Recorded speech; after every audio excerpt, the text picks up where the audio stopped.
ৰূপহীহাটৰ বাটমাৰীত অংগনবাদী কেন্দ্ৰ নিৰ্মাণ কৰাক লৈ অভিযোগ প্ৰতি অভিযোগ। বিদ্যালয়ৰ ভূমিত 2007 চনৰ পৰা অংগনবাদী কেন্দ্ৰ স্থাপন হৈছিল যদিও নতুনকৈ অংগনবাদী মডেল কেন্দ্ৰৰ নামত গৃহ আবণ্টন দিছিল চৰকাৰে। বাটমাৰী মুস্তাফ বিদ্যালয়ৰ ভূমিত অংগনবাদী কেন্দ্ৰ নিৰ্মাণ কৰাত বাধা আৰোপ কৰিছিল বিদ্যালয়ৰ সভাপতিগৰাকীয়ে। বিদ্যালয়ৰ সভাপতিগৰাকীয়ে অংগনবাদী কেন্দ্ৰ নিৰ্মাণ কৰাক লৈ জিলায়ুক্তক অভিযোগ দাখিল কৰিছিল। ইয়াৰ বিপৰীতে বিদ্যালয়ৰ সদস্য আৰু ৰাইজে মিলি গৃহ নিৰ্মাণ কৰিবলৈ শিক্ষা বিভাগক অভিযোগ প্ৰতি অভিযোগ দাখিল কৰে।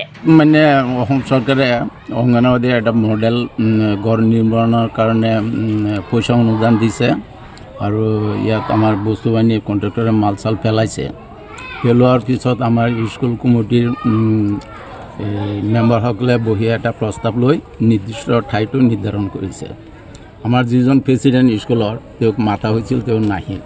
নোহাৰ পিছত আমাৰ ভাইচ প্ৰেচিডেণ্টৰ সহযোগত প্ৰস্তাৱ আকাৰে লৈ নিৰ্দিষ্ট ঠাই সিদ্ধান্ত কৰা হ'ল।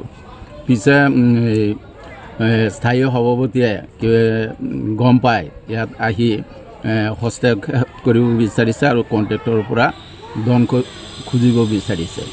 ধন নিদিয়াত সি বিভিন্ন ঠাইত কমপ্লেইন কৰিছে যে ইয়াত মডেল অংগনবাদী চেণ্টাৰ হ'ব নালাগে।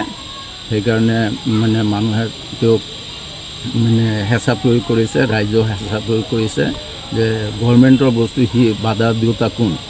গতিকে আমাৰ সদস্যসকলে ইয়াত আজি উপস্থিত হৈছে, সদস্য হৈ এটা সঠিক সিদ্ধান্ত লৈছে যে আমাৰ ইয়াত চেণ্টাৰটো হ'ব লাগে। আৰু কমপ্লেইনকাৰীক মানে বিহুৰ ওচৰত বোলে কমপ্লেইন কৰিছে আৰু কমপ্লেইনটো উঠাই ল'বলৈ আমি সদস্যসকলে অনুৰোধ জনাইছোঁ। আমিৰ হুছেইন। ইয়াত ধৰক 2007 চনৰ পৰাই অংগনবাদী চেণ্টাৰ আছিলেই।